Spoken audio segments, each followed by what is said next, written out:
Pero yo me acercaré a Dios, pues para mí eso es lo mejor.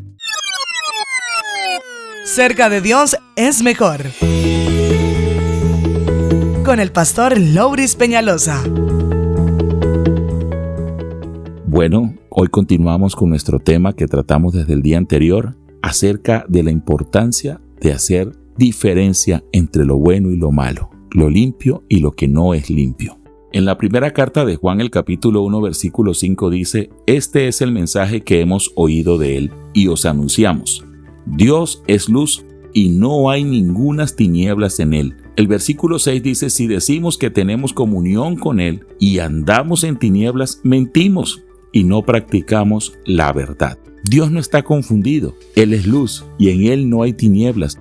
Por más que una persona diga que está andando en luz, si su vida, el fruto de su vida, las cosas que realiza son malas o son incorrectas, tiene la persona que dejar de engañarse a sí misma y darse cuenta que está lejos de Dios y volver su corazón a Dios. Lo que está en juego es la salvación de cada uno de nosotros. Así que sí es muy importante revisar mi fe y revisar mis criterios y mis principios o mis convicciones. ¿En qué es lo que estoy creyendo? Y no interesa, perdóneme con respeto se lo digo, no interesa que hayan sido mis convicciones por muchos años. Si mi convicción está equivocada, precisamente porque no está basada en la palabra de Dios, yo debo replantear las cosas y volverme al camino correcto, que es Jesucristo, el camino que llega al Padre, que nos lleva al Padre. Necesito volverme a Él, porque no por llamar a lo malo bueno, se va a convertir en bueno. Y no porque a mí me parezca bueno, Dios lo está viendo bien. Aquí lo que importa es el juicio de Dios.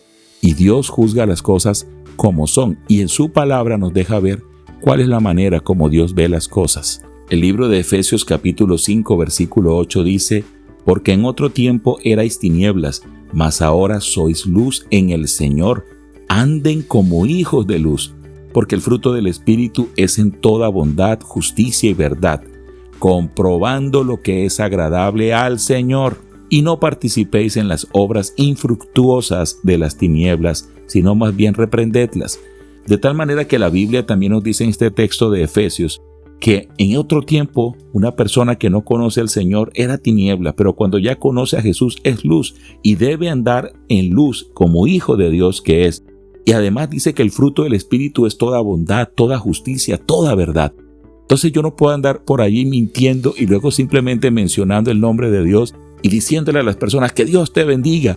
Y eso parece que yo fuera una persona muy espiritual y hasta muy consagrada a Dios. Pero lo cierto es que yo debo comprobar qué es lo que le agrada al Señor. Y la manera de yo comprobar lo que le agrada al Señor no es lo que a mí me parece o lo que otros me digan. Es lo que Dios mismo dice y ahí está escrito en su palabra.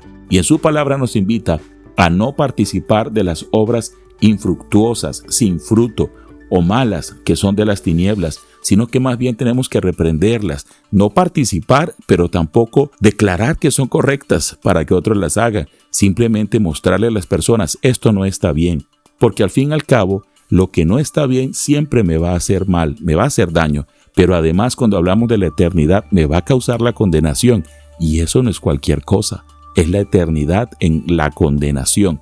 Y cuando hablamos de la vida eterna, permítame decirle, no vale ningún rezo, no vale ningún canto, no vale ningún pago, no vale ninguna cosa que otras personas hagan por mí, porque solo hasta el día en que tengo vida, tengo asimismo la oportunidad para acercarme a Dios, para arrepentirme, para buscarlo, de verdad y de todo mi corazón. Permítame terminar leyendo este texto de Ezequiel 44, versículo 23.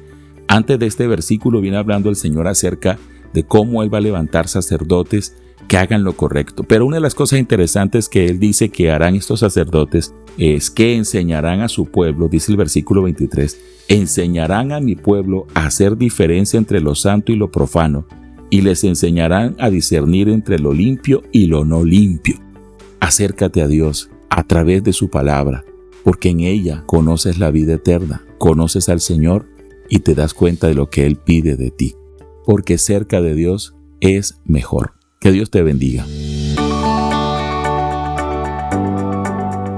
Te Casi todos creemos en Dios, anhelamos su ayuda, pero la mayoría de las veces lo ignoramos a Él e ignoramos sus principios. Te animamos a que no solo creas en Dios, sino a que vivas cerca de Él, porque cerca de Dios es mejor.